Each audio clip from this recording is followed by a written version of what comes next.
le Pitch Club. Bonjour et bienvenue pour ce nouvel épisode du Pitch Club. Alors le Pitch Club, Mousse. Bonjour, le Pitch Club, c'est le podcast qui donne la parole aux raconteuses et raconteurs de bonnes histoires. Alors on est toujours accompagné de Joanie. Joanie, bonjour, bonsoir. Bonjour. Salut Joe. N'hésite pas à intervenir quand tu veux, tu es la bienvenue. Et cette semaine, on a un invité, un bon raconteur de bonnes histoires. Super sympa. On a la personne de David Castello-Lopez. C'est pas à moi de le dire, hein. Ah oui. Sympa. Bonjour David. Je crois que ouais, je suis sympa. Bonjour. Alors David, tu viens pour une actualité. Alors que tu vois actuellement sur scène ton spectacle à la Petite Loge, stand-up de bonne qualité. Ouais. Donc c'est un 30-30, ça veut dire 30 minutes avec Guillaume Pouget-Abadi. Oui, exactement. Donc la Petite Loge est une super salle à Paris qui a vu passer pas mal d'humoristes qui ont fait des belles carrières après. Et on va en parler un petit peu après, mais déjà on va savoir comment. Est-ce que rapidement tu pourrais présenter un peu le spectacle, parce que on veut pas trop en dévoiler, donc peut-être à la limite c'est mieux que toi que tu en parles. Bah, le spectacle stand-up de bonne qualité, donc avec Guillaume Pouget-Abadi. Bon, déjà on peut dire que il se termine à la fin du mois de mars. On va faire les 5 dernières dates là. D'accord. Et ce sera terminé probablement pour toujours. Parce que chacun de notre côté, ensuite, on va faire d'autres choses. Et c'est un spectacle qui par ailleurs est complet. Donc, si je peux en parler un petit peu, oui. Va pas pouvoir vraiment y avoir de possibilité d'aller le voir pour les gens. Mais c'est en gros, disons, moi j'avais fait un petit peu de scène, mais un petit peu spécial. Disons, je faisais plutôt du journalisme avec des blagues sur scène dans un truc qui s'appelait le Live Mag, et qui est en gros ça se présente comme une sorte de revue. Mais sur scène. Donc il y a des rubriques genre je sais pas, international, société, écologie, tout ça. Et moi je faisais une histoire sur scène, et c'est toujours dans des grandes salles, 1500 places, genre le Casino de Paris. Je l'ai fait aussi au Comédia. Donc c'est des grandes salles comme ça. Et donc j'avais commencé comme ça, et ensuite je me suis dit bah attends, j'ai envie de faire quand même un peu de stand-up pur. Et donc c'est comme ça que je me suis rapproché de Guillaume Pouget-Abadi par Pablo Mira d'ailleurs, qui est un ami qu'on a en commun.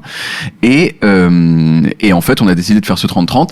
C'est du stand-up dans lequel on parle un peu comme on fait dans le stand-up, c'est-à-dire on parle vraiment de choses intimes et personnelles, avec des thèmes bien sûr.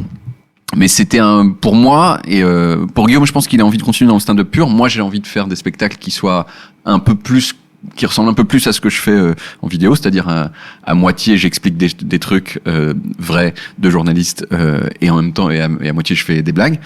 Mais je voulais vraiment disons tester le fait de faire du stand-up pur, de faire des pures blagues sur scène, avec tout le truc dur qu'il y a à faire ça quand on l'a pas vraiment fait. Donc le risque du bide, les blagues qui marchent pas, et voilà. Donc du stand-up infotainment. Pour l'instant, c'est du stand-up pur, mais ça va devenir du stand-up Au niveau des tests pour les vannes, comment t'as travaillé parce que... Alors, j'ai travaillé de façon très brutale. J'ai fait mes 30 minutes devant 3 personnes dans mon salon, et ces 3 personnes, c'était Guillaume Pouget-Abadi qui partage la scène avec moi, c'était ma meuf et c'était ma meilleure amie. Voilà. Donc tous les 3, et tu testes le truc. Alors bien sûr, c'est des gens, ils sont là pour être bienveillants évidemment, mais on fait le truc un peu genre je vais arriver, je sais que vous êtes dans mon salon et qu'il y a des curlis, machin, c'est pas vraiment une salle, mais si vous pouvez applaudir un petit peu, voilà, on pourrait voir un truc comme ça. Donc j'ai testé ça comme ça, et ensuite on y va quoi. On y va. Et avant ça, c'est comment je l'ai écrit. Moi, je pense, comme beaucoup de gens qui créent des trucs, je suis tout le temps, depuis 15 ans, en train d'écrire des trucs sur des feuilles de papier, ou depuis 12 ans maintenant sur mon téléphone. Et donc, j'ai pris la totalité de ce que j'avais écrit. Ça faisait des centaines de pages, quoi. Et j'ai écrémé jusqu'à garder ce que je considérais être le meilleur. Et par ailleurs, en faisant un autre truc, c'est pas seulement ce que je considérais être le meilleur, c'est aussi ce qui s'intégrait dans une narration qui puisse avoir un peu de sens sur une demi-heure, où genre c'est pas juste tiens je fais un thème puis j'en fais un autre, fallait qu'il y ait un petit suivi. Et donc c'est comme ça que j'ai travaillé, quoi. Et comment se passe la répartition avec l'autre partie de Guillaume, parce que lui vous êtes consulté avant, savoir qui allait écrire quoi pour pas qu'il y ait de doublons, vous êtes travaillé ensemble, c'est chacun de votre côté, vous balancez votre C'est vraiment chacun de notre côté, on balance notre demi-heure. C'est assez inhabituel d'ailleurs, je pense, dans le stand-up. C'est vraiment les 30-30, c'est des one-shot où tu le fais 2 fois, etc. Là, en fait, ça fait 6 mois ça fera 6 mois qu'on le fait vraiment toutes les semaines. Et on avait vu le spectacle l'un de l'autre, donc on savait qu'en fait, il y avait pas vraiment de doublons. on parle pas des mêmes choses et on n'en parle pas de la même façon. Et il y a, moi je fais une petite introduction au départ et ensuite il y a un petit lien qui se fait entre nous deux où genre on se présente les uns les autres et voilà. Justement, à propos de ça, vous avez vraiment des univers très différents, vous avez 10 ans d'écart, vous parlez pas du tout les mêmes choses, vous abordez pas les choses de la même façon aussi, Oui. mais on sentait que vous aviez une bonne complicité. Oui, bien sûr. En fait, avant de décider de faire un 30-30 ensemble, on a quand même écouté chacun la partie de l'autre pour savoir genre attends, est-ce que j'ai envie de m'associer à cette personne et qui est nos deux gueules sur une même affiche et en fait on s'est très bien entendu et donc ça marche bien quoi. T'as dit que tu voulais changer de format. Donc le stand-up, évidemment, c'est micro, un public et pas d'artifice. Toi, t'aimerais garder un petit peu le côté stand-up et y ajouter des choses un peu plus Non. chorégraphiées ou... Non. Enfin, je continuerai peut-être à faire un peu de stand-up comme ça, mais Oui. non. Moi, je vais construire normalement un spectacle où il y a, comme tu dis, beaucoup d'artifices. Je sais que dans le monde du stand-up, c'est quelque chose qui est un peu, c'est considéré comme un peu moins bien, parce que le suprême du suprême, c'est vraiment genre j'ai un micro et je vais créer des mondes de malades mentales qui vont vous faire voyager. J'aime beaucoup ça, mais je pense que moi en fait j'ai vraiment envie de faire un spectacle où il y a de la musique, où je joue des instruments, où je passe des images. Un peu du musical, un peu, c'est-à-dire en partant sur... Du musical, ce serait vraiment de l'ordre de la comédie musicale avec des... Enfin, je veux dire, comme ça. Non, c'est musical, plus je veux dire, juxtaposé, tu vois, c'est oui. plus juxtaposé. Je suis en train de l'écrire là, donc D'accord. c'est pas encore complètement fait, mais j'ai quand même une idée assez claire de ce que je veux.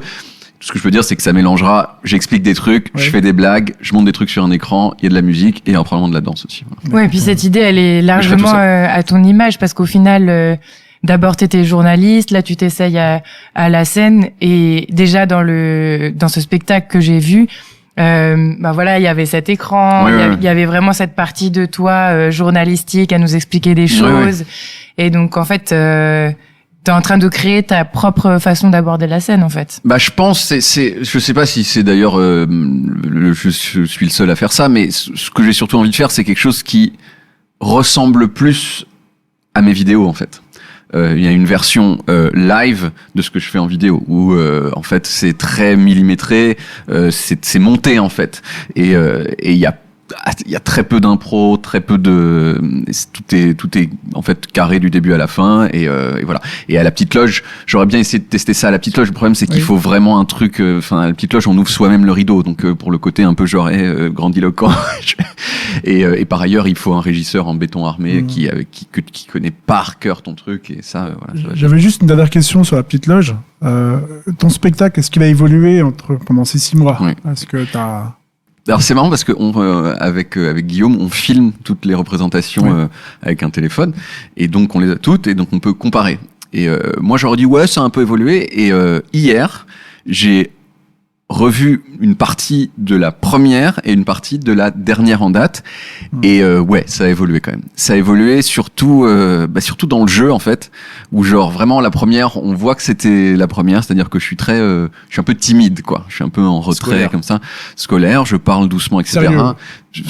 Pas complètement sérieux non plus, je fais des blagues quand même Ouais. mais voilà mais c'est pas une conférence sur l'évolution du prix du maïs tu vois mais c'est un truc où il y a déjà des blagues. Mais dans les dernières versions, je suis beaucoup plus impliqué physiquement, avec mon visage, avec ma voix, beaucoup plus de modulation dans la voix. Et deuxième truc, j'ai rajouté des blagues. Et des échanges avec le public, un peu des interactions? Mais alors ça, c'est de l'ordre de l'impro. C'est-à-dire que, par exemple, hier, j'ai joué, il y a quelqu'un qui a voulu ouvrir la porte de la petite loge. Et si vous connaissez la petite loge, la porte de la petite loge, c'est aussi la porte de la salle. C'est-à-dire que qu'on passe directement de la rue dans la salle. Et là, je sais pas, j'ai passé 3 minutes à faire un peu des impros là-dessus. C'était cool, c'est des moments que j'aime bien. Je me force pas à les faire, genre putain, il faut absolument qu'il y ait de l'impro. Et puis il y a toujours un moment dans le spectacle où il y en a de l'impro puisque je fais une espèce de petit cours avec l'écran. Et donc là, je pose des questions au public. Et évidemment, je réagis en fonction de ce que le public dit, quoi. Voilà. Donc ça c'est pour le spectacle en espérant que tu en fasses d'autres parce que de toute façon quand il sera diffusé malheureusement on pourrait pas le voir parce que tout est complet. Bravo, quel succès. Alors on va revenir un peu sur ta biographie. Donc tu es né en 1981. Donc c'est dans le 12e arrondissement de Paris. L'hôpital Saint-Antoine. L'hôpital Saint-Antoine, donc t'es un titi parisien. Ouais, complètement. Fils d'un photographe qui s'appelle Gérard Castello-Lopez. Ouais. Et donc en gros, t'as grandi à Saint-Ouen et après on a vu que t'es parti au Portugal. Parce que juste pour préciser que t'as une fiche Wikipédia, ce qui est pas donné à tout le monde. Ouais. On a essayé de tirer des informations dessus. Tirer des informations, voir si. Oui. Alors, et je voulais savoir, donc justement, t'es parti à quel âge au Portugal? Alors, il y a eu beaucoup de choses fausses Alors, dans ça, mais je sais pourquoi elles sont fausses, c'est qu'elles viennent d'une erreur qui a été faite par une journaliste suisse et qui m'a interviewé et qui, pour une raison qui m'échappe, je pense aussi parce qu'elle vit en Suisse, donc elle n'a pas vraiment la carte de Paris dans la tête. Elle a écrit que j'avais grandi à Saint-Ouen. J'ai pas du tout grandi à Saint-Ouen. J'ai grandi à côté de la place de Clichy, à Paris intramuros. En revanche, ma mère, elle, a grandi avenue de Saint-Ouen, qui est une avenue à Paris et non pas à Saint-Ouen. Voilà. Et donc tout ça s'est mélangé. Et la vérité, c'est que non, moi j'ai en gros j'ai passé toute ma vie. Enfin, j'ai grandi vraiment à Paris et j'ai jamais vécu au Portugal. J'y ai juste passé toutes les vacances de ma vie jusqu'à 18 ans et toutes les vacances quand on est à l'école, c'est 4 mois par an quand même. Donc le Portugal, c'est quand même super important pour moi. Je parle portugais, j'ai la double nationalité, c'est vraiment ma culture, quoi. Et si à France-Portugal, t'es pour qui? Mais c'est arrivé déjà. La finale de l'Euro 2016. Finale de l'Euro, c'est ça, ouais. En fait, quand il y a France-Portugal, je sais que je serai content de toute façon. C'est ça la vérité. C'est genre en fait, c'est cool. Si il y a quand même ce petit truc en moi, je pense que beaucoup de gens ont. Quand c'est un peu à égalité, que tu sais pas très bien pour qui t'as tendance à être pour le plus petit pays, le plus pauvre, le plus, le moins, tu vois, le moins développé, le moins truc. Et donc j'aurais tendance à être pour le Portugal en me disant, attends, les Portugais, ils ont quand même, tu vois, le SMIC, il est à 500 € là-bas. Bon. Peut-être que ça leur fait un peu plus plaisir qu'un pays riche comme la France, enfin plus riche que la France. Le Portugal est un pays riche au niveau mondial aussi, mais ça leur fait un peu plus plaisir de gagner. Donc j'ai tendance à être pour le plus petit pays, quoi. Et donc du coup, on voit aussi que dans la jeunesse, il y a beaucoup de, savoir c'est votre père c'est ton père qui t'a initié à tout ce qui est artistique. Ou c'est venu. On a vu que c'est un photographe. Vu que c'est un photographe, parce que des fois, est-ce qu'on pense que ça peut être inné sans le savoir? Non, je pense qu'il y a, disons, la personne artistique dans ma famille, c'était mon père. Et c'est vrai qu'il était il était photographe, mais il n'était pas que ça. C'était aussi un mec un peu charismatique. Il est mort depuis, mais c'est un mec qui était un peu charismatique, qui faisait des blagues dans les dîners, qui faisait des imitations, qui était un peu un showman, même s'il a assez peu fait de show lui-même, peut-être un tout petit peu, mais assez peu. Il avait ce truc de, je veux plaire, je veux avoir l'attention sur moi, et il était doué. Et donc, c'est toujours dur à dire de savoir est-ce que j'ai imité mon père. Je pense un peu, dans une certaine mesure. Mais le truc, ce qu'on dit, c'est que je l'ai fait tellement tôt que c'est un peu difficile de se dire, tiens, j'imitais mon père, quoi. Genre, je faisais... Je pense que tous les enfants font un peu des blagues. Moi, on me dit que je commençais très très tôt, quoi. À 4 ans, je faisais des blagues un peu absurdes. Après, c'est toujours tes parents, ils te disent, ouais, c'est génial ce qu'il a fait comme blague, mon enfant de 4 ans. Bon, c'est pas top non plus. Il y a un petit peu le regard des parents. Mais disons que j'ai commencé très tôt. Peut-être à cause de mon père, peut-être. Est-ce qu'il y avait un studio à la maison avec, une chambre noire. Une chambre noire avec les photos sur les épinglés, comme on voit dans les vieux films. Ouais. Alors, qu'il y avait ça? Alors non, parce que mon père, il était de l'école d'un photographe français qui est un peu le photographe français le plus connu au monde, qui s'appelle Henri Cartier-Bresson. Et Henri Cartier-Bresson, en gros, son travail, c'était genre, j'appuie sur le bouton au bon endroit et au bon moment. Et ensuite, tout ce que je veux, c'est que le tirage, il soit fidèle à ce que j'ai vu avec mes yeux. Mais en fait, je le délègue. Et mon père, il déléguait ses tirages toute sa vie. Il a tiré, je crois, 3 photos dans sa vie. Et je sais quelle photo il a tiré d'ailleurs, c'est qu'il a... Quand il a rencontré ma mère, c'était assez tardif parce que mon père il avait déjà eu un premier mariage, donc il a rencontré ma mère qui était sensiblement plus jeune que lui, et ils ont pris quelques photos, disons un peu charme avec ma mère, et il voulait que personne ne voit ces photos, et donc il a acheté tout le matos et il a développé et tiré ces photos de lui-même pour que vraiment personne ne voit ma mère un peu dénudée, quoi. Et tu dis que déjà à 4-5 ans tu faisais des blagues, tu faisais aussi des imitations. Et est-ce que tu arrives à nous raconter quelque chose dont tu te souviens, ou peut-être que c'est les autres qui t'ont raconté ce que tu faisais? Non, parce qu'il y a des vidéos. Et il y en a une en particulier. Et là, c'est très clair parce que là, tu te souviens de faire je me souviens de faire une imitation de Maradona. juste après le mondial 90. 90, c'est vraiment l'année où j'ai suivi le football dans ma vie. Depuis, j'ai pu suivre, mais 90, j'ai vraiment suivi à fond la caisse. Ouais. Et c'était le mondial en Italie. Et Maradona, il était pratiquement au top de sa carrière à ce moment-là. Et moi, je l'imitais. Et vraiment, dans ma tête, je me souvenais de l'imiter super bien et d'être super drôle. Et il y a quelques années, on a numérisé les cassettes vidéo de cette époque-là. Et j'ai vu, et je l'imitais très très mal. Hein. C'était, et je me souviens que mes parents, ils disaient genre, oh là là, mais quel talent et tout. Et c'est faux. Je faisais une espèce de truc mal fait, complètement exagéré, pas bien, quoi. Voilà. Mais C'est quoi l'accent argentin? C'est-à-dire qu'il parlait. non, c'était plutôt son attitude parce qu'il oui. était Maradona, il est petit, il est râblé et il avait tendance à pas décoller les coudes de son corps quand il engueulait l'arbitre. Et donc ça faisait des gestes un petit peu comme ça on voit pas à la radio, on voit pas dans un podcast, mais des trucs de gestes à la radio, il faisait des gestes un peu comme ça où il décollait ses mains comme ça et il faisait des mouvements de menton pour un peu interpeller l'arbitre et je faisais ça mais c'était pas bien fait quoi, c'était pas subtil quoi. J'ai déjà vu des enfants qui avaient donc mon âge à l'époque, c'était à 8 ans, faire des trucs beaucoup mieux. Donc j'étais pas, je pense, particulièrement doué non plus. Et tu mettais quoi à l'école quand tu sais, en début d'année, on remplit une fiche, on dit qu'est-ce que tu veux faire plus tard Je disais, je crois que j'ai dû dire comme tout le monde. Il y a un moment où on me disait genre tu tchatches, tu dis des trucs, t'essayes de convaincre, vas-y, tu vas être avocat. Et donc en fait, quand t'es petit, tu veux je dis une truc, je vais être avocat. Mais en fait, non, en fait, j'ai mis très très très très longtemps à savoir ce que je voulais faire.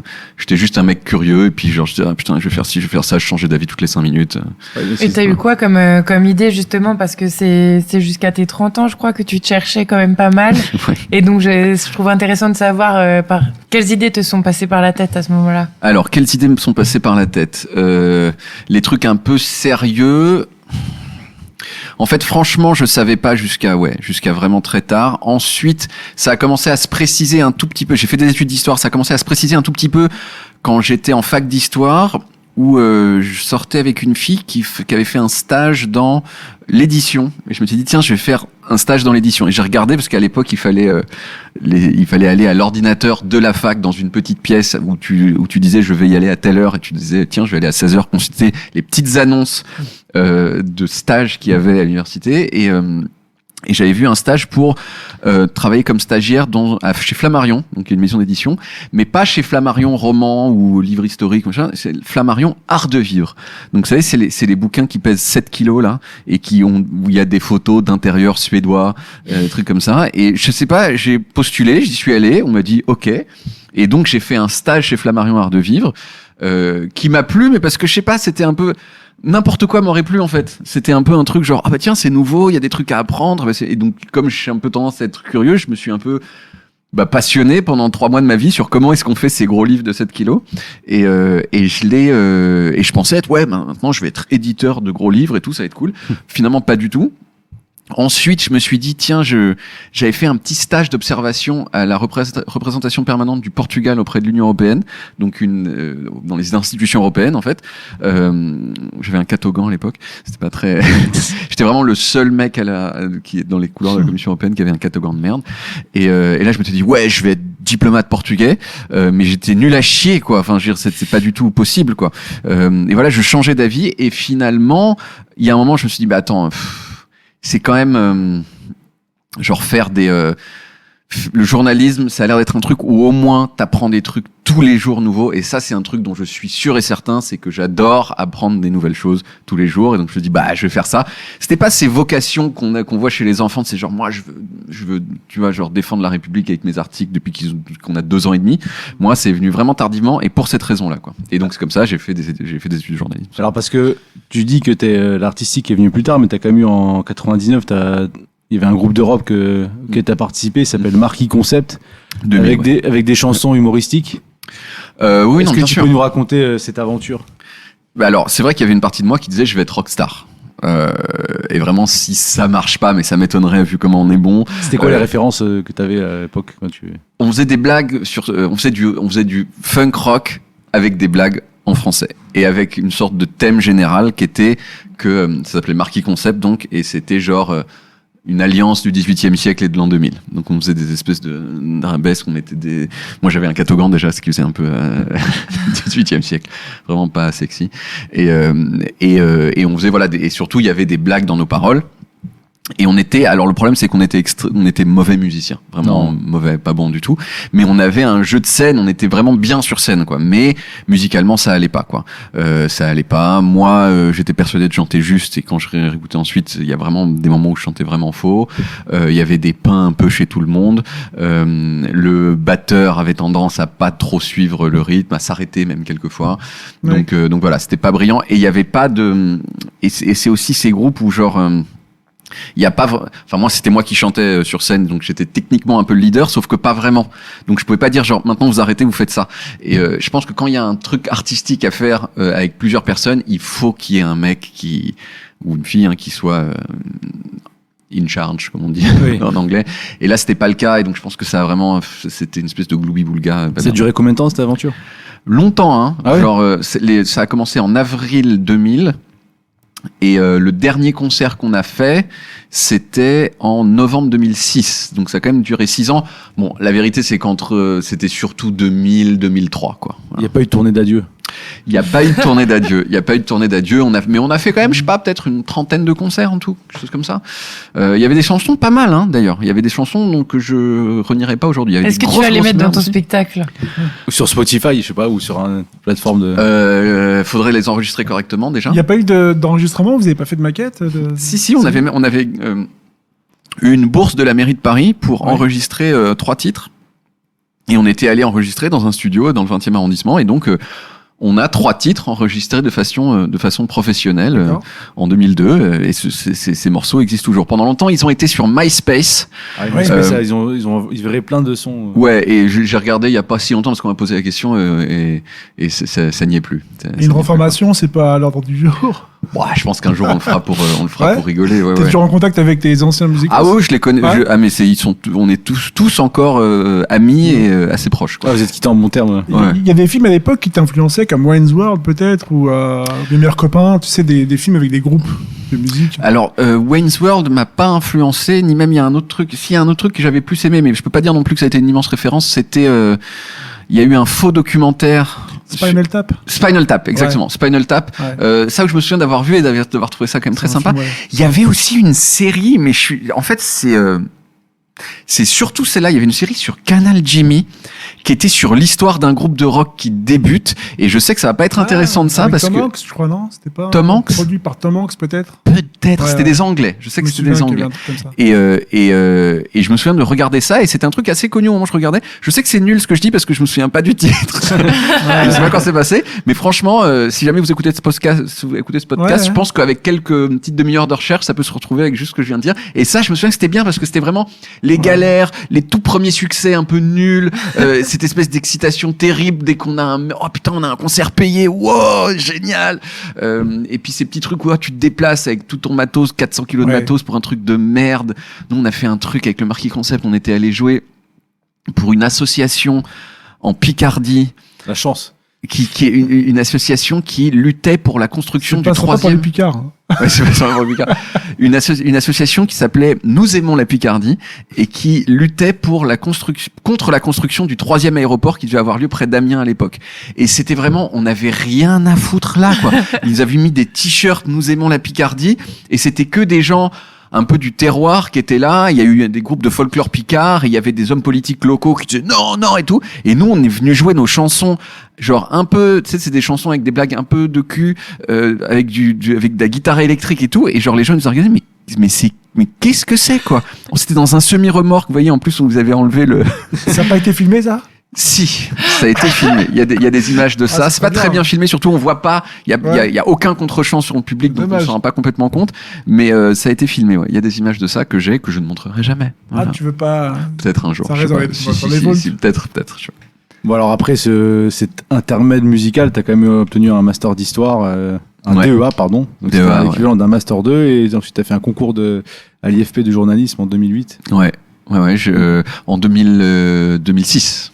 2006. Bah, en fait, le 2006. Wikipédia dit 2006 pour le DEA et 2008 pour l'école de journalisme. L'école de journalisme, je l'ai fini en 202008. D'accord. C'est ça. Et donc du coup, tu disais que c'était quand même. Faut corriger cette page Wikipédia. On a eu un peu de mal en fait à. Mais voilà, mais c'est avec ce que je suis en train de dire là, parce que là vous avez la source principale. La frise chronologique, vous mettez ça en source, et puis ça. Et donc t'as quand même été parti à Berkeley pour faire des études de journalisme, c'est la référence, c'est une université qui est réputée, américaine. Ouais, Moi, on se retrouve là-bas. J'étais très fier. En fait, il y avait une sorte d'accord entre Assas et Berkeley, et il fallait postuler, et chaque année, il y avait quelques personnes qui avaient le droit d'aller à Berkeley passer un an. Et donc j'ai postulé et j'ai été pris et j'étais vraiment extrêmement content, quoi.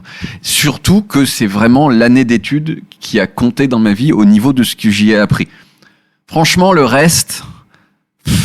Tu faisais quoi là-bas, en gros? J'étais à l'école de journalisme de l'université de Berkeley.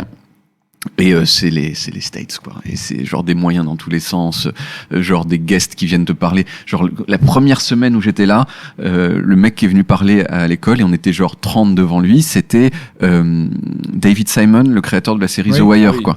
Et c'était là, et genre j'étais là au bout d'une semaine, quoi. Et c'était là le mec, et puis après on avait des entretiens avec lui, on pouvait lui poser des questions, et genre je me suis dit, mais wow, qu'est-ce que c'est ce truc? C'est un privilège, hein. C'était génial. Et je connaissais David Simon.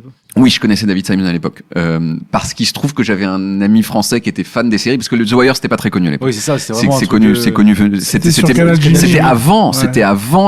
c'était juste avant la 5e saison. Ouais. Donc c'était genre vraiment en France c'était complètement inconnu, mais j'avais un pote qui était hyper série américaine et qui me l'avait montré avant, donc j'avais déjà ce truc de c'est ouf de rencontrer David Simon, et il y avait des cours de malade, et c'est là que j'ai appris j'ai pris journalisme multimédia, et c'était le moment où en fait tout le monde déjà c'était ce truc que j'ai adoré dans le journalisme multimédia, c'est-à-dire que c'était des cours où on construisait des sites internet, souvent avec le logiciel Flash qui est mort depuis, où on faisait le graphisme, le code, le reportage, on filmait, on montait, on prenait les photos, on faisait le son, et il y avait ce truc où on faisait tout, et moi je trouvais ça genre génial de pouvoir tout faire. Do it yourself, c'est-à-dire. Do it yourself, mais vraiment un gros degré de do it yourself, parce que c'était même le code du site, on le faisait, les journalistes le faisaient eux-mêmes, et donc j'ai appris à faire ça, je me suis complètement passionné pour ça, et ça a été un truc central ensuite dans ma vie. Excuse-moi, mais je veux dire, quand t'es journaliste, on t'apprend pas à devenir informaticien, normalement, Là-bas, ils te disaient, il faut que tu sois informaticien, monteur. Il faut pas, et surtout dans cette école où il y avait pas mal de gens dans les promos, c'était toujours, si tu veux, il y avait des gens qui faisaient spécialité uniquement presse écrite, uniquement radio, etc. Sauf qu'il y avait aussi des spécialités multimédia. Et c'était le moment, en fait. Maintenant, ça s'est un peu affiné, mais c'était le moment où on a dit, tiens, dans le journalisme multimédia, les journalistes multimédia, ils doivent savoir coder, et surtout ils doivent savoir maîtriser le logiciel Flash. Vraiment, on disait c'était le futur. C'était vraiment un manque de vista très très grand, parce que moi j'ai passé 1 an de ma vie à apprendre le code comme un taré, en n'étant pas très doué en plus, et à me prendre tous ces trucs de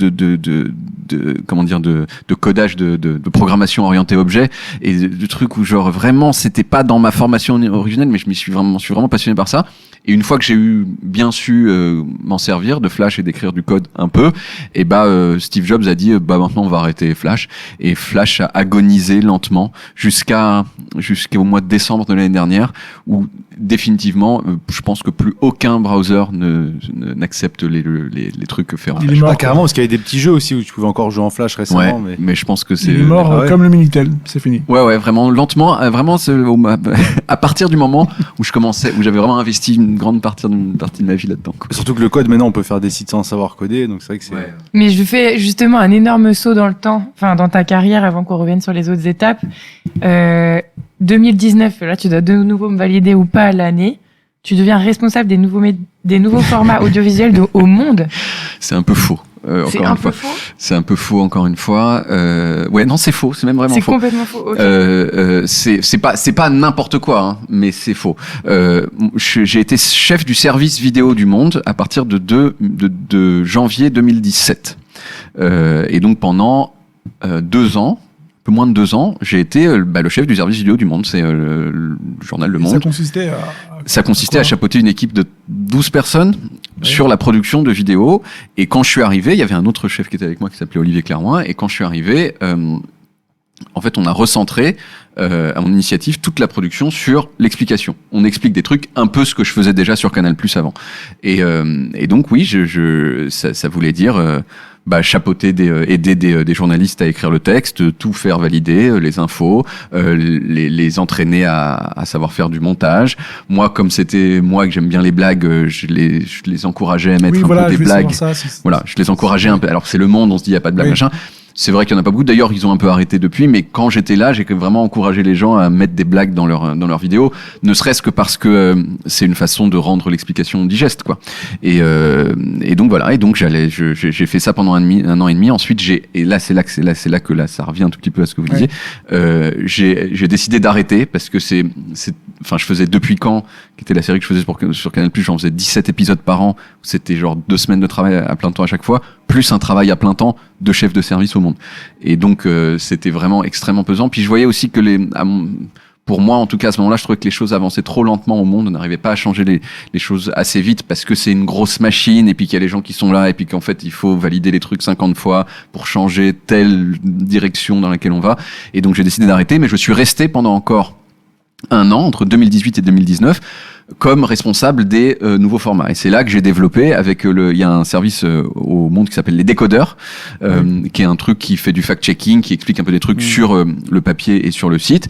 Et en fait, j'ai développé la version vidéo des décodeurs. Et voilà, et c'était principalement ça que j'ai fait pendant cette année-là.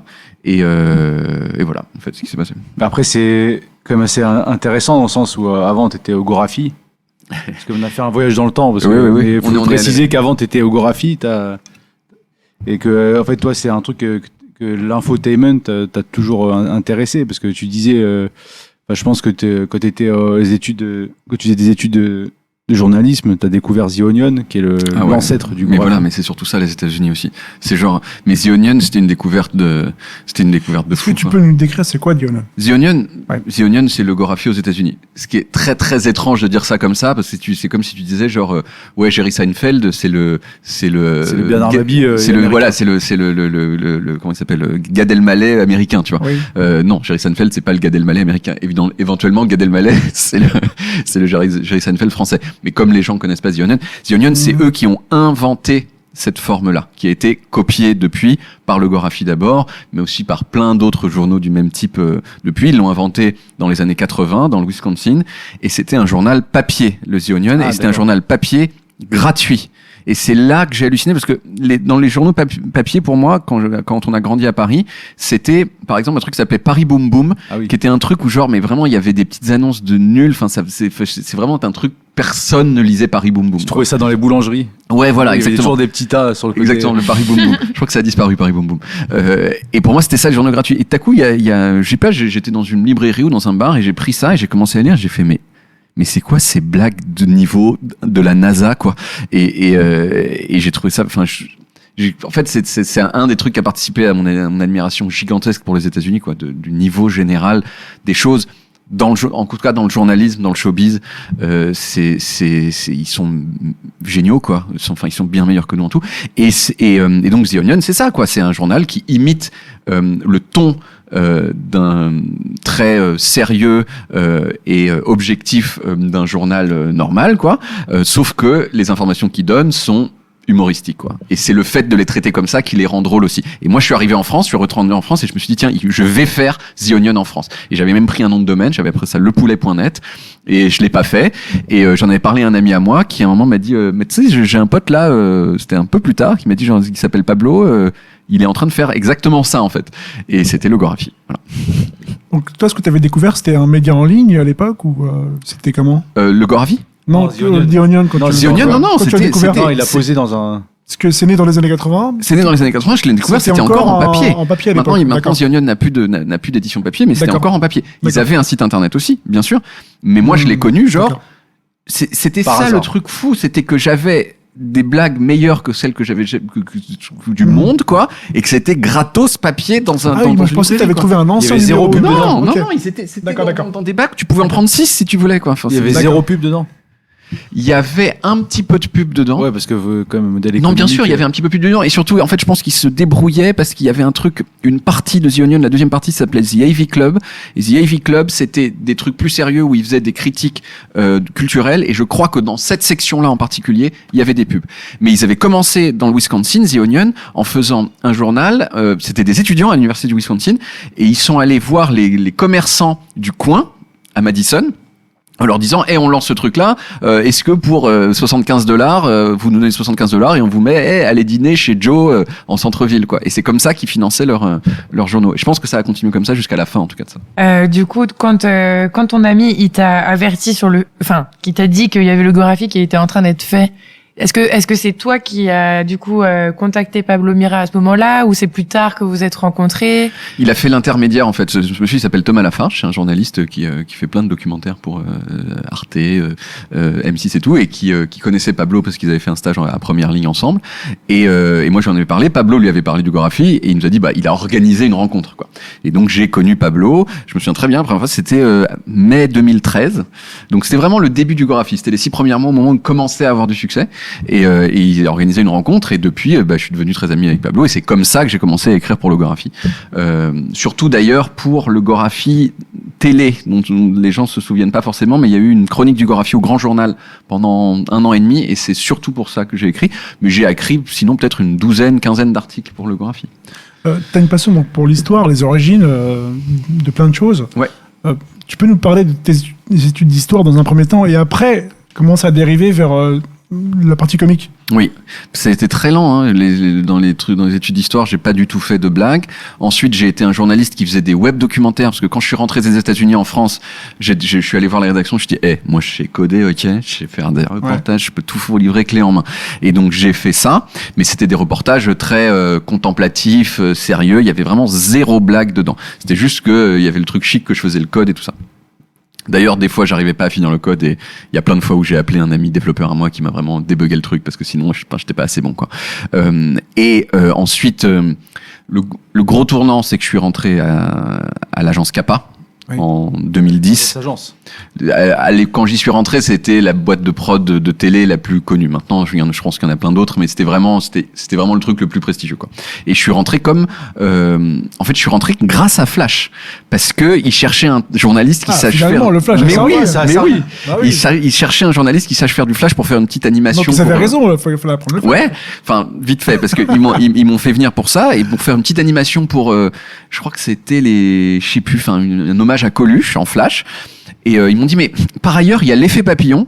Ils cherchent un type qui s'y connaît bien en Internet pour faire des recherches pour les chroniques de l'effet papillon. Et je suis allé faire j'avais jamais vu l'effet papillon, j'ai regardé vite fait et j'ai fait une juste pour préciser, excuse-moi de te couper, pour montrer, est-ce que tu peux nous expliquer l'effet papillon déjà? Pardon, l'effet papillon, c'était une émission qui a duré, je crois, de 2006 à 2017 ou 18, ouais. Et c'était une émission sur Canal+, de reportage international. Et donc, c'était chaque semaine 3 gros reportages et aussi des chroniques, donc des rubriques qui traitaient l'actualité internationale. C'était, je sais pas, le trafic de coke au Mexique. Il y avait un ton après. Il y avait un ton, c'était un peu genre cool. On mettait du hip-hop sur les reportages et c'était ça l'idée. C'était genre on est cool, on n'est pas ringard, on n'est pas poussiéreux. Et toi là-dedans, tu kiffais du coup?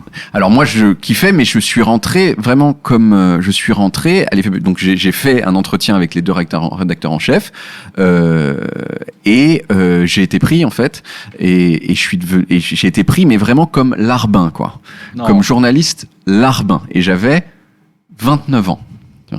Et je suis comme larbin vraiment, alors que je sortais du web documentaire où j'étais un peu cool, etc. J'étais le mec qui cherchait les infos et qui vérifiait que dans les rubriques de l'effet papillon, qui étaient des petits trucs qui se faisaient avec des images d'agence, c'était bien, toutes les infos étaient bien faites, et j'essayais de trouver des idées aussi pour ça. Et j'ai fait ça très sérieusement, avec vraiment beaucoup de zèle, et j'ai fait ça pendant 1 an et demi. Et j'ai continué à faire ça même quand j'avais 30 ans. Et là, j'étais dans une situation d'amertume, genre je dis putain, mais je suis un loser de l'enfer quoi. J'ai 30 ans et je suis en train de faire genre il y a un nouvel truc technologique pour machin, on pourrait faire machin, et c'était même pas moi qui les écrivais, et c'était d'autant plus insupportable que je savais que je pouvais le faire, tu vois, et que genre mais bon, le fait d'être un peu humilié comme ça, faut le dire, de se sentir humilié, de se sentir genre hyper amer, de se dire putain je suis une merde et tout. Mais ça m'a donné une rage de l'enfer, et là je me suis dit mais je vais tous vous niquer. Et c'est grâce à ça que j'ai fait un petit film d'abord en dessin animé qui se basait sur des données. Mais enfin ça je peux peut-être raconter un Pourquoi tout petit peu dessin ça. animé, ouais, d'ailleurs. En fait, c'est un petit peu une autre histoire qui vient se rajouter à l'autre, mais Oui. si je veux la raconter bien, il faut que je parte depuis le début. Vas-y. Aux États-Unis, en plus du web documentaire, j'ai découvert le journalisme de données, le data journalisme, c'est-à-dire la mise en forme de bases de données de façon élégante, chic et interactive pour que en fait les gens ils puissent voir un phénomène qui apparaît devant leurs yeux juste avec une carte, juste avec des histogrammes, juste avec des trucs comme ça. Et moi j'adorais ce truc-là parce que tu sais, on dit toujours en journalisme, ouais, rien n'est objectif, tout est subjectif, etc. Ouais, il n'empêche, il y a quand même des degrés. Et quand le phénomène que tu mets en avant, il est mis en avant juste avec de la mise en forme de données, on est quand même un peu plus proche de l'objectivité que quand tu dis, ouais, moi je trouve que gna gna gna, Poutine c'est nul ou Macron, gna gna gna, je sais pas quoi des trucs comme ça quoi. Et donc moi j'aimais beaucoup de journalisme de données et quand je suis arrivé en France, j'ai fait des cartes interactives avec plein de données sur le chômage notamment pour Le Monde. Et je me suis dit qu'en fait tout le monde s'en branle, il y a juste les geeks qui regardent ça. Je me dis putain, j'aimerais bien faire un truc où tout est basé sur des données hyper dures et hyper genre sérieuses, mais c'est quand même intégré dans une histoire qui soit digeste et que les gens ils puissent kiffer quand même, voire même peut-être rigoler un petit peu. Et j'avais cette idée-là et j'ai appelé mon pote Leonard Cohen. Non. S'il s'appelle Leonard Cohen, il Comme s'appelle le- Leonard- il est mort, c'est comme là. le chanteur. Non, c'est Comment t'as Leonard fait Cohen, l'animateur. Avec mes amis, à C'est pas l'époque, trop dur à porter, Leonard Cohen. à une époque, on l'appelait en anglais the ungoogleable, parce qu'on peut pas le googler. Tu vois, il est bien sûr noyé devant Ouais. un Leonard Cohen Ah qui là, est c'est chaud. Ça va, il est connu tranquille. que, quoi. Voilà, mais et donc lui, c'est un animateur, dessinateur, c'est un ami depuis le lycée, un mec super talentueux avec qui j'étais très pote. Et je lui ai dit genre, hey, tu veux pas faire ce projet avec moi? Et ça a donné. On l'a fait, donc ça a duré très longtemps, mais je suis allé voir Le Monde et je lui ai dit, hey, on peut expliquer des concepts de la culture, de l'économie de la culture, des trucs un peu compliqués, mais ça va être hyper passionnant et on va le faire en dessin animé et ce sera trop cool et ce sera enchâssé dans une histoire, vous allez voir, c'est génial. Et ils ont dit ok et on a fait ce dessin animé ensemble. C'est très pratique le dessin animé parce que tu peux faire ça chez toi, t'as pas besoin d'aller filmer quoi que ce soit. Et par ailleurs, il y a un truc qui est, t'es très libre dans la façon dont tu illustres les choses, tu vois. D'accord. C'est genre, tu peux faire des gens qui volent. Voilà, t'as pas besoin filmer des gens qui volent, c'est possible, mais c'est chiant, tu vois. Alors que dessiner des gens qui volent, parfaitement possible. Et donc on a fait ça ensemble, et ça s'est appelé La Parabole des Tuileries, et c'est sorti, ça va faire 10 ans au mois de mars que c'est sorti, et là c'était vraiment un avant et un après. C'est-à-dire que en gros ça a eu pas mal de succès sur Internet, et surtout à l'agence Kappa, il y a eu une sorte de réunion un jour où ils montraient des trucs un peu innovants, et il y avait tous les chefs de Kappa, et ils ont montré.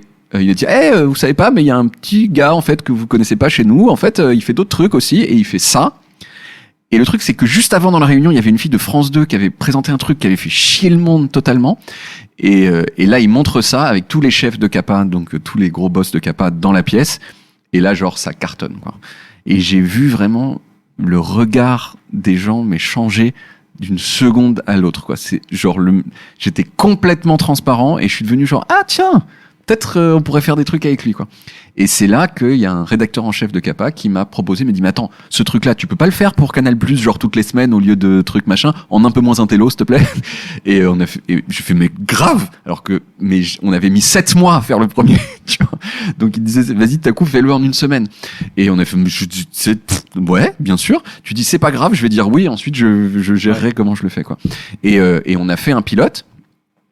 Et avec Leonard Cohen, et ça s'appelait À base de données à l'époque, et finalement c'est devenu le Chiffroscope.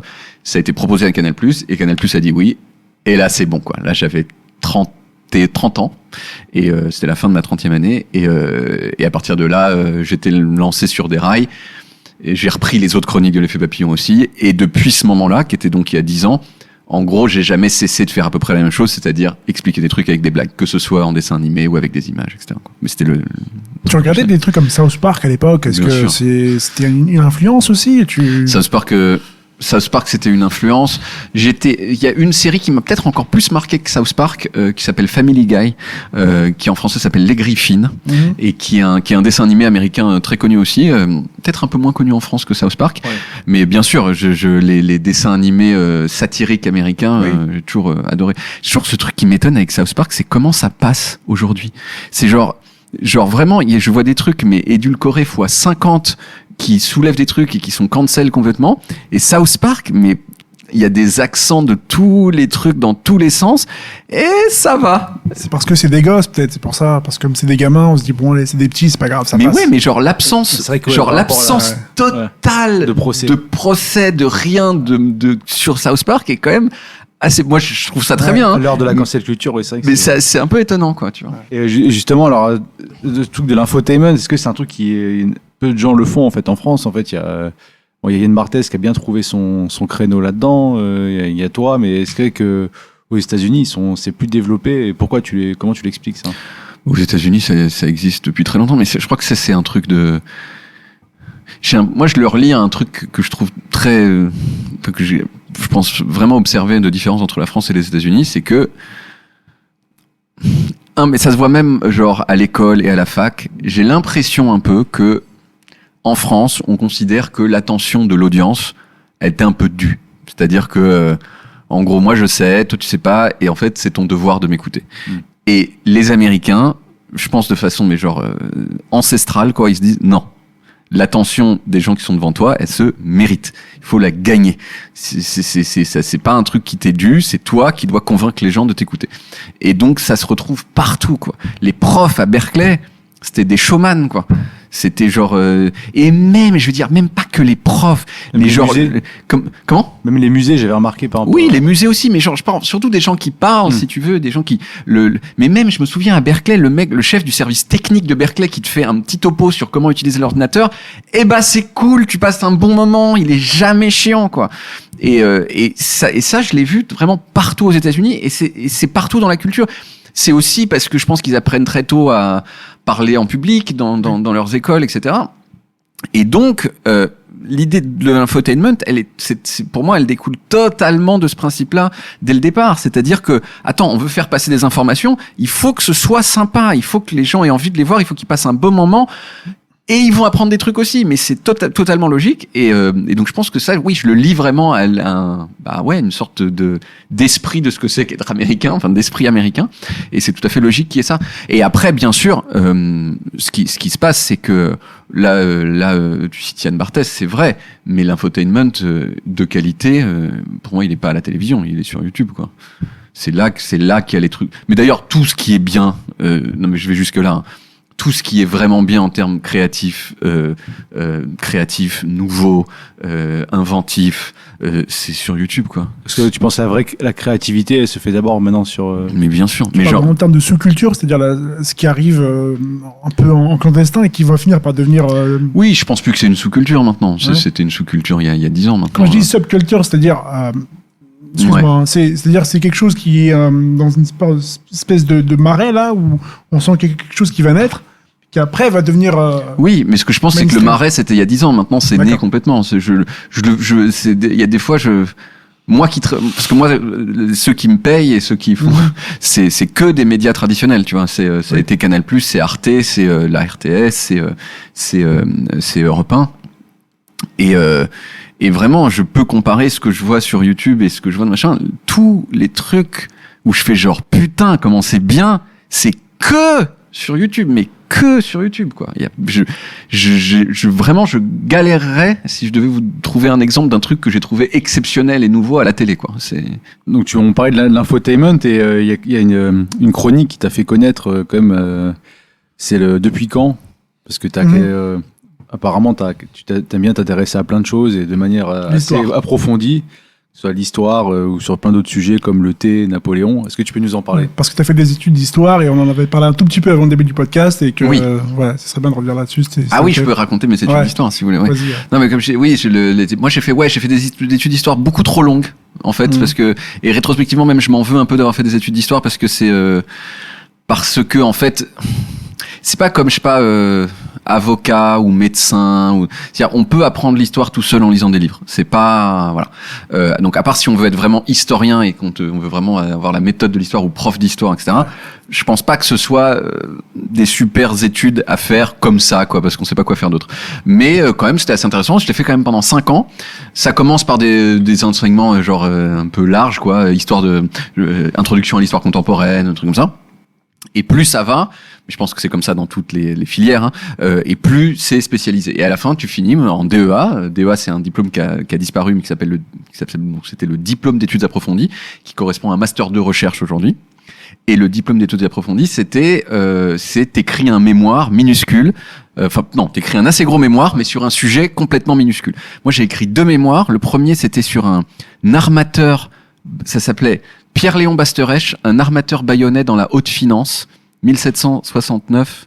1801. Comment tu l'as trouvé? Ouais, c'est ça. Comment tu l'as retrouvé Alors, je peux l'expliquer. C'est pas hyper intéressant de pourquoi j'ai fait ça sur celui-là. J'ai fait en fait, au départ, je voulais travailler sur les relations diplomatiques entre la France et le Portugal entre 1800 et 1804. Ah ouais. D'accord.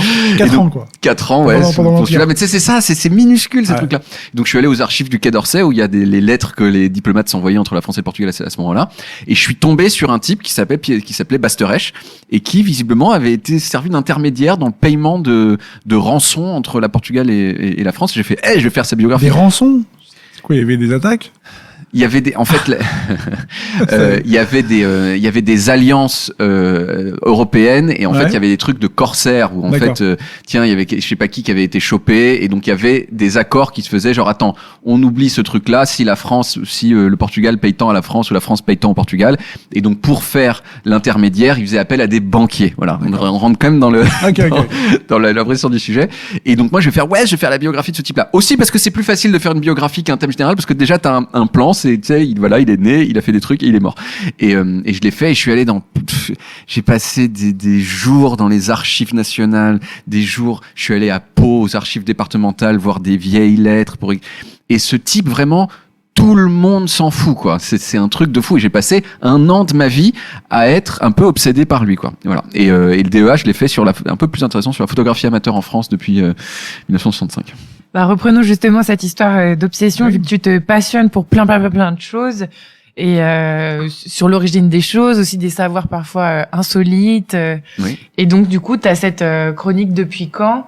Est-ce que il y a des vidéos que tu as particulièrement apprécié faire? Depuis quand?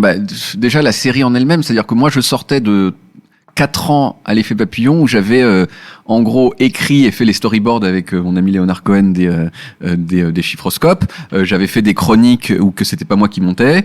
J'avais fait des reportages internationaux très classiques où je fais un reportage sur Bernie Sanders par exemple aux États-Unis. J'ai fait des trucs en Autriche sur les élections. Enfin tu vois, c'est des trucs très classiques. Mais je maîtrisais pas tout, quoi. Et j'avais toujours cette idée d'entrée de genre, putain, je veux faire un truc sur qui c'est qui a inventé les trucs dont on se dit pas qu'il y a un mec qui les a inventés, quoi. Et donc j'ai fait un pilote, tout seul. Et donc celui qui m'a le plus marqué, c'est le pilote parce que c'est le moment où on est en train d'inventer le truc. T'as ce truc dans la tête, tu dis, wow, je crois que ça va marcher, je crois que c'est bon. Et c'était sur le café gourmand. Et déjà, il y a le moment où tu trouves le mec. Putain, le café gourmand, c'est quoi? C'est cette petite catégorie qu'on a en tête, machin, etc. C'est Bernard. Voilà, c'est Bernard qui l'a inventé, quoi. Comment on fait pour trouver justement?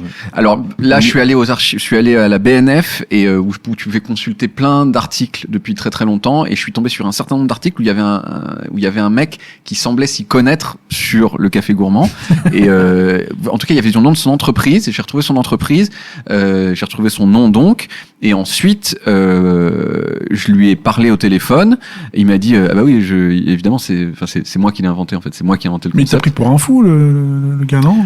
Quand tu l'as appelé? Je sais pas, personne l'avait jamais appelé pour cette raison-là. Mais non, tu sais, c'est compréhensible quand même comme principe. Hein. Je suis pas, genre, est-ce que vous voulez vous déguiser en chat avec moi et aller aller nager dans la Manche, tu vois? Quand tu l'as contacté, il pensait que c'était une blague ou que c'était Non, je lui disais, je suis journaliste, je fais ça, j'ai envie de faire un truc sur l'origine des choses, tout a une origine, et moi, je me suis toujours dit depuis comme machin, et voilà, c'est comme ça. J'ai croisé ce qu'il me disait avec d'autres témoignages qui me confirmaient bien que c'était lui et un autre gars d'ailleurs, et c'est comme ça. Et c'était le truc très décevant au départ de genre j'avais cette idée en tête, je dis putain ça va être génial et on commence à monter et c'est de la merde. C'est vraiment de la merde et c'est des moments de découragement mais genre on a envie de se pendre quoi parce que vraiment on a mis tout son truc, dire putain je suis sûr de moi là et c'est de la merde. Et en fait au bout d'un moment on travaille, moi entre le moment où j'ai appelé Bernard Boutboul et le moment où genre j'ai fini l'épisode, il s'est passé 1 an quand même. Alors bien sûr j'étais encore à Capa, je faisais des trucs un peu j'ai travaillé à plein temps tout ça, mais n'empêche ça a duré 1 an. Et c'est le truc tu sais où tu travailles sur ton montage et c'est de la merde et tu reviens 3 jours après et là je sais pas tu reprends 5 secondes et tu bosses pendant 3 heures dessus et t'as cette petite idée machin et à la fin tu fais ces 5 secondes là, bon, la suite c'est de la merde, mais ça là, franchement ça va. Franchement je suis content, ça va, c'est cool, c'est ce que je voulais, c'est dynamique, c'est un peu marrant, c'est cool. Et en fait tu construis comme ça quoi. Et à la fin j'avais le pilote au mois de septembre, je l'ai proposé à Canal+. Et ils ont dit oui, et tout de suite aussi. Et du coup, et donc c'est vraiment l'épisode qui m'a le plus marqué parce que c'est celui avec lequel j'ai inventé le format. Quoi. Voilà. Ouais, puis t'as jamais lâché, bah bravo en tout cas. Et alors après, t'as fait le buzz, entre guillemets, le bruit, sur TikTok. comme on dit en anglais, avec un tube. On peut dire un tube parce que c'est vrai que beaucoup de gens qui en parlaient à l'époque, il s'appelle Je possède des thunes. Oui. Alors, nous la genèse. Alors avant ça, il y a quand même le truc que depuis quand pendant 1 an et demi je l'ai fait dans le vent, c'est-à-dire il y avait ma mère qui regardait et 3 pauvres personnes, mes potes et quelquefois par hasard un type ou une meuf qui l'avait vu, mais c'était très rare. Et puis ça tournait sur Facebook. Oui, mais au bout d'1 an, mais moi ça a commencé en novembre 2016 et en février 2018 j'ai fait un épisode qui a buzzé à partir de ma page Facebook à moi, David Cassiopes, qui était même pas la page de Depuis quand ni rien. Et donc c'était l'épisode sur Bonjour. Oui. Voilà, sur le E préposal où je interviewais Didier Bourdon, puis j'avais un machin, etc. Et donc là, ça a buzzé. Donc là, j'ai eu une première petite notoriété grâce à ça, parce qu'ensuite, ça a eu Depuis quand a commencé à être un peu connu. Et ensuite, on m'a proposé d'aller en Suisse pour faire en gros l'équivalent de Depuis quand en Suisse. C'était pendant le confinement, des gens très connus en Suisse qui s'appellent Vincent Veillon et Vincent Cuchol, qui ont une émission qui s'appelle 52 minutes et qui est vraiment, c'est des restars en Suisse romande, pas ailleurs, mais en tout cas là-bas c'est sur la RTS, c'est ça. Sur la RTS, tout le monde les connaît. Ils se font arrêter tout le temps. Non, c'est pas vrai, c'est pas vrai. Nous, on n'est pas des fans comme ça en Suisse. On laisse les stars tranquilles. Si, ouais, non, non, vraiment, tout le monde les connaît, quoi. Enfin, c'est des restars. Ouais. Et ils m'ont appelé, ils m'ont dit genre, ça dit pas de faire un peu comme tu fais, machin, mais des trucs sur la Suisse. Et j'ai réfléchi, parce que, en fait, la Suisse, je sais pas, j'étais allé une fois dans ma vie. Finalement, j'ai dit oui. Et je l'ai fait, quoi. J'ai fait un petit pilote et ensuite j'y suis allé. Et j'ai fait un épisode sur les montres suisses. Pourquoi les gens achètent des montres suisses super chères. Et à l'intérieur de cet épisode qui dure 5 minutes, j'ai fait une petite chanson avec un petit clip qui s'appelait donc Je possède des thunes, qui durait 15 secondes, un peu plus, 18 je crois, et qui était faite pour illustrer un principe économique qui s'appelle il m'échappe là, j'ai oublié. C'est les biens positionnels. Le principe des biens positionnels. C'est-à-dire, en gros, un bien positionnel, c'est un bien que t'achètes, non pas parce qu'il te sert à faire quelque chose, au sens où t'achètes une table pour poser des trucs, mais il te sert à signifier en scred aux gens qui te croisent que tu possèdes des thunes. Que tu pèses, et ça signifie donc, je possède des thunes, et c'est là que j'ai fait la petite chanson. Et là, il y a un type qui l'a pris, et qui l'a mis sur TikTok. Et ça, mais j'ai jamais vu ça. J'avais connu des buzz, quoi. Tu connaissais TikTok, à quoi ça, ouais. Je connaissais TikTok, j'avais mis une pauvre vidéo, j'avais 32 abonnés. Une chorégraphie. Non, j'avais fait une chanson pendant le confinement sur le Corona. Ah oui, le Corona, oui. Corona, non. Et je l'avais mis sur TikTok, mais c'était sur YouTube que ça avait marché, sur TikTok rien du tout. Et là, il l'a mis sur TikTok et il était un peu gêné parce qu'il m'a dit genre, j'ai dit que c'était toi, mais genre, c'est en train d'exploser, quoi. Genre là, en 10 minutes, il y a eu 600 personnes qui ont repris la chanson avec leur machin. Genre, je suis désolé, je te jure, je leur dis qu'ils pensent que c'est moi, je leur dis que c'est pas moi. Et après, j'ai fait attends, et ça a gonflé et il a fini par en avoir des milliers en une journée. Et moi, j'ai fait putain, c'est moi qui l'ai fait quand même, quoi. Et donc je l'ai mis sur mon TikTok à moi en disant genre version originale Saras. Et là, j'ai pris, je crois, 90 000 abonnés en 48 heures, quoi. Non. Ah ouais, non, mais c'était un truc violent, de malade. Et j'avais compté un moment parce que j'ai voulu voir combien il y avait de gens qui avaient tu sais, je crois qu'il y a eu 50 000 reprises. Et en tout, si tu prends, parce que tous les TikTokers l'ont pris, les gens connus, les Michou, les gens comme ça l'ont pris. Et je crois que j'ai compté qu'il y a eu environ 100 millions de vues, tu vois. Et ce truc-là. 100 millions de vues? D'occurrence, si tu veux, si tu prends le truc de Michou qui a 7 millions de vues sur sa version, plus celui du deuxième, du troisième, du quatrième, etc., que tu prends la même chose sur Instagram, je l'avais fait à une époque et j'avais estimé que c'était à peu près 100 millions. Bien sûr, il n'y a pas de vidéos toutes seules à 100 millions, mais si tu les assembles, c'est ça. Et c'est là, il y a des maisons de disques qui m'ont appelé, tout le monde voulait faire des disques avec moi et machin. Enfin, en fait, ils voulaient surfer sur ce buzz-là. Moi, je leur ai dit, attends, j'attends un peu plus tard, et ensuite, quand je les ai rappelés 6 mois plus tard, ils ont fait, oui, non, mais parce que le buzz est sorti. Voilà. Et des marques pour des pubs, peut-être, non? Parce que ça, il y a même des gens qui l'ont volé, qui l'ont pris. Il y a une banque en ligne là qui s'appelle je sais plus comment, e-bank ou je sais pas, j'ai oublié comment ça s'appelle. Ils ont repris l'instru ou tout? Ils ont repris le truc, ils ont fait si vous avez des thunes, allez dans notre banque quoi, en prenant ma chanson quoi. Les Tarba. Ouais. Et il y en a eu d'autres qui ont fait genre genre je sais pas Lorraine possède des thunes, elle est à l'aise financièrement. Mais genre avec mon truc genre juste placardé comme ça, rien à foutre. Je les ai appelés, je leur ai dit voilà. Alors aussi par rapport à l'humour, parce qu'on a un truc qu'on n'a pas trop parlé pour l'instant, mais c'est qui est important. Alors justement, Mousse, parce que Mousse, vas-y, je t'en prie. On enregistre au Paname, et le Paname, donc c'est un endroit où il y a beaucoup de stand-uppers qui viennent jouer. J'ai vu dans ta bio que donc t'es parti aux USA là-bas, le stand-up. Comment tu l'as reçu dans la tête?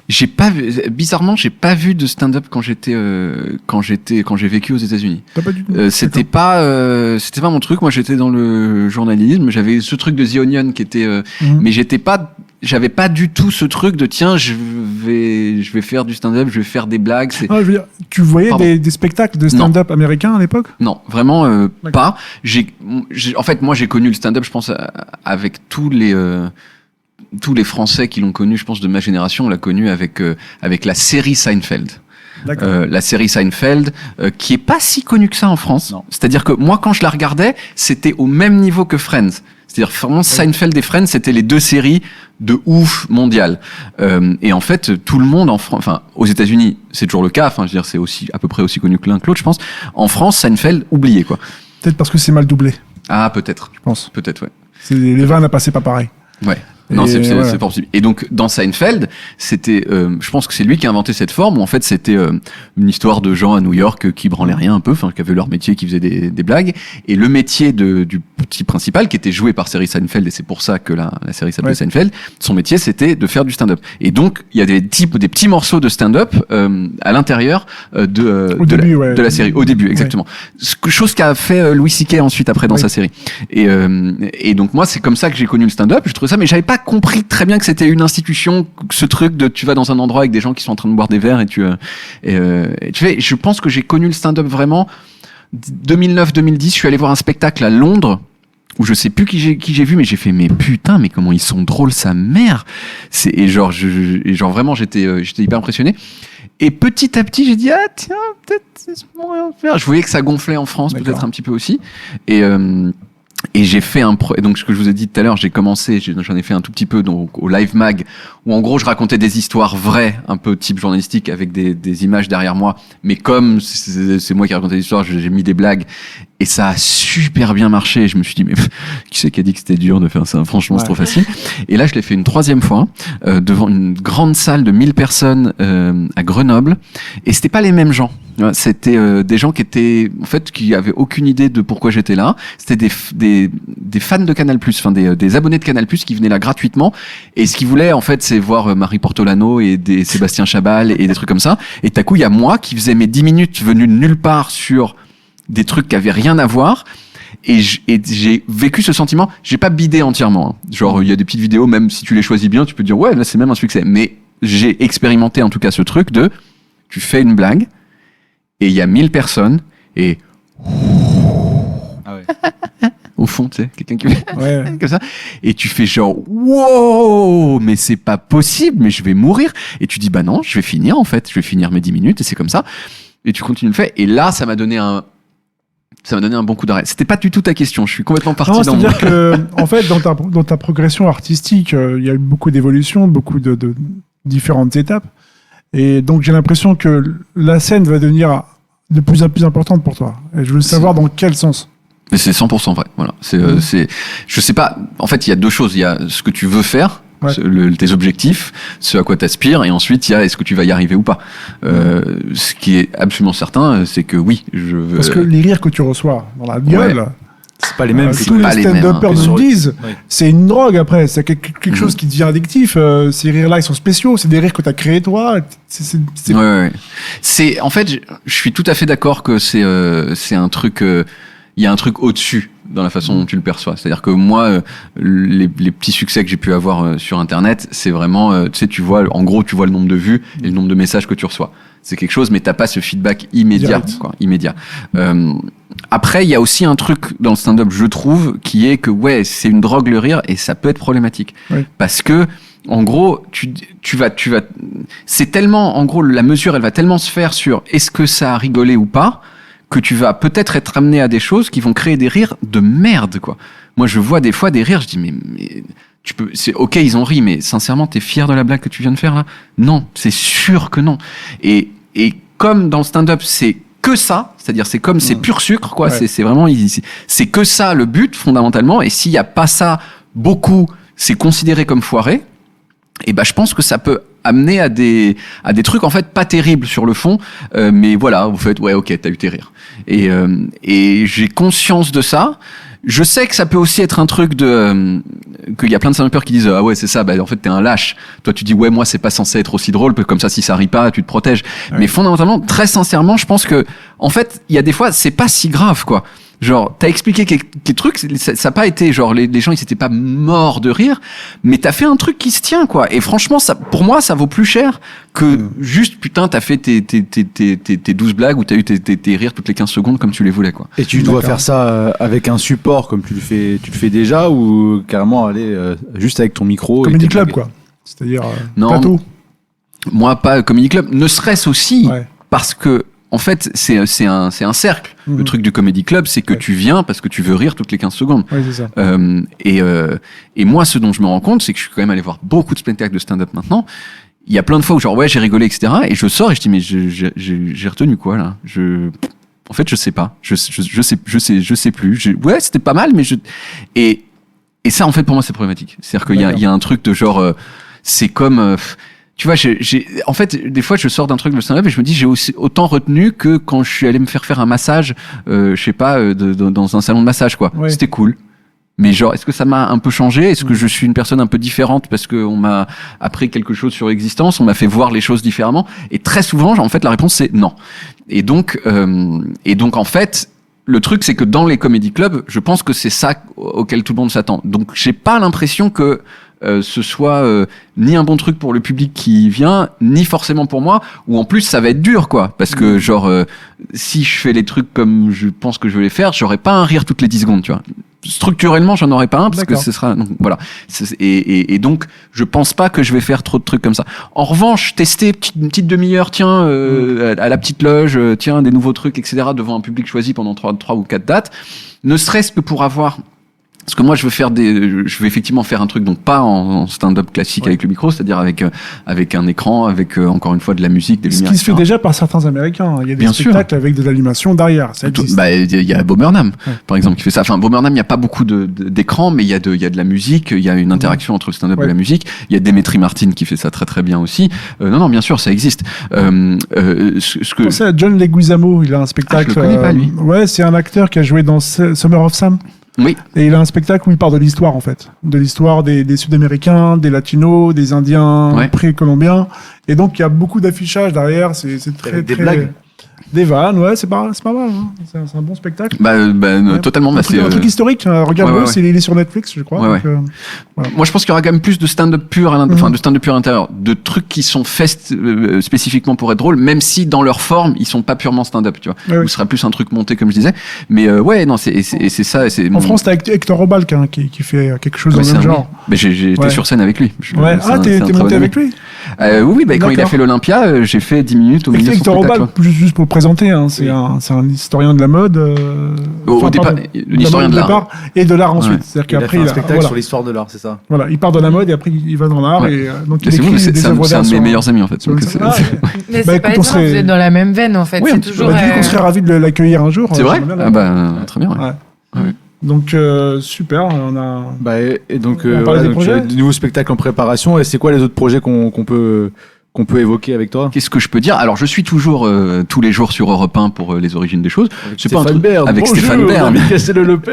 J'adore Stéphane Bern. C'est des années. C'est très sympa apparemment. C'est difficile. J'adore les humoristes. C'est difficile de pas aimer Stéphane Bern. Il a un capital sympathie. Il est trop sympa. Puis il est trop sympa avec. Beaucoup de chroniqueurs en sont venus chez lui. C'est-à-dire que tu prends les 15-20 dernières années, Guy Carlier, tout ça. Enfin, ils sont venus. Mais en fait, il a fait tellement d'émissions dans tous les sens partout qu'il a vu passer un peu tout le monde. Et non, c'est et donc ça, oui. donc tous les jours sur Europe 1, on passe toujours des très bons moments. Et puis je suis toujours sur Arte chaque semaine, où là j'explique des choses dans une chronique qui s'appelle Intéressant, dans une émission qui s'appelle 28 minutes, où là c'est plus, disons que il y a des blagues, mais c'est quand même l'aspect journalistique est quand même un peu plus serré, disons. Tout est sourcé, chiffré, base de données comme ça, comme je faisais à l'époque du chiffroscope, data. En tout cas, disons science, quoi. Et pour l'instant, c'est non, il y a un truc. Je sais pas si je peux le dire, donc je vais demander la permission. On laisse de côté. Voilà. Et puis un jour sur scène, un spectacle. Un nouveau spectacle. Joanie, oui. Comme tu te passionnes pour plein de choses, j'ai vu que tu avais des infos sur des sujets divers et variés. Ouais. Et je voulais que tu m'en donnes. Ouais. Du coup, est-ce que tu peux nous donner une info insolite sur les chiens ? Une info insolite sur les chiens. Je pense que, en fait, un des trucs vraiment passionnants sur les chiens, c'est comment est-ce que c'est des loups au départ, hein, quand même. Comment est-ce que un loup, c'est-à-dire un animal qui peut te tuer, t'arracher, une bête sauvage qui peut te mettre fin à tes jours, est devenu un Yorkshire? Parce que fondamentalement, c'était le même animal. Comment c'est possible, quoi? Tu sais d'où vient le Yorkshire d'ailleurs? Moi, je sais pas. Enfin, toutes les races de chiens viennent viennent de la même chose. Mais au départ, comment est-ce que des loups deviennent des loups gentils qui ensuite deviennent des chiens? Et c'est probablement en fait que il y a des dizaines et des dizaines de milliers d'années, il y avait donc des hommes qui vivaient dans la forêt, et il y avait des loups qui étaient un peu autour d'eux, et il y avait peut-être certains loups qui avaient remarqué que s'ils étaient sympas, qu'ils étaient un peu plus sympas que les autres, ils venaient, en fait, ils pouvaient avoir de la bouffe gratos, des os, des trucs comme ça. Et donc, bien sûr, ces loups se sont habitués aux hommes, peut-être qu'ils ont commencé à être un peu plus souvent que ça. Les hommes, ils se sont dit, tiens, si on met ce loup-là avec ce loup-là qui est aussi sympa, on aura d'autres loups sympas. Et petit à petit, le trait genre des loups certains loups d'être sympa, tu vois, de pas bouffer les gens, et il s'est affirmé jusqu'à devenir en fait dominant. Et du coup, c'est comme ça qu'on a eu finalement une espèce différente qui sont devenus les chiens. Et ensuite, on a commencé à les spécialiser. Putain, on aimerait bien un chien qui est tout petit parce que pour aller dans les terriers c'est cool. Donc tiens, on va prendre le plus petit chien qu'on a. Tiens, on va le faire coucher avec un autre petit chien qu'on a. Tiens, du coup, ça ferait un plus petit chien. Et de fil en aiguille comme ça, t'as des spécialisations de chiens qui peuvent donner un dog allemand qui fait 1m10 au garrot ou un Yorkshire qui te tient dans la paume de la main, quoi. Incroyable. Est-ce que tu peux nous en donner une autre? Tu peux choisir sur Napoléon, sur le code ou sur le thé. Napoléon, le code ou le thé. Bon, je peux en faire une sur Napoléon, une sur le thé. Napoléon, il y a une anecdote que j'aime bien sur Napoléon, c'est qu'il a failli avoir une photo du cadavre de Napoléon. Parce que la photographie, les premières photos, elles datent de 1825, mais à la toute fin des années 1830, il y a le procédé du daguerréotype qui a été mis en place et qui a commencé à être vraiment opérationnel. Et donc, les gens qui sont allés dans l'expédition en 1840, l'année suivante, pour aller chercher la dépouille de Napoléon à Sainte-Hélène, dans l'expédition, sur le bateau, il y avait des plaques photographiques dans la perspective de le prendre en photo. Et le truc, c'est que c'était pas hyper au point à ce moment-là. Et toutes les plaques, en fait, ont été abîmées par le voyage. Elles se sont oxydées, donc elles étaient inutilisables quand elles sont arrivées. Mais on a failli avoir une fucking photo de la gueule de Napoléon mort. Et ça, franchement, je trouve ça un peu excitant. Et sur le thé, enfin, sur le thé, non, il y a un truc qu'on sait pas forcément sur le thé, c'est que c'est tous les thés, thé noir, thé vert, thé rouge, thé oolong, thé machin, c'est la même plante, exactement. C'est juste tout ce qui change, c'est la façon dont elle est traitée ensuite. Donc, est-ce qu'on l'oxyde? L'oxyder, c'est-à-dire qu'on lui fait mal à la petite plante de thé, et ensuite à quel point est-ce qu'on lui fait mal? Si on lui fait mal beaucoup et quand on arrête, ça donne le thé noir. Si on fait mal si on lui fait pas mal du tout et qu'on arrête l'oxydation, ça donne le thé vert. Et si on lui fait mal un petit peu, machin, et que là qu'on arrête l'oxydation, ça donne tous les thés oolong. C'est un peu un thé de niche, le thé oolong, mais si jamais vous goûtez, c'est un de mes thés préférés. Merci pour ces petites anecdotes en cascade. Merci David Cassel-Lopez d'avoir été avec nous aujourd'hui. Merci à vous. Et on se retrouve la semaine prochaine pour un nouvel épisode du Pitch Club. Merci, au revoir. Le Pitch Club.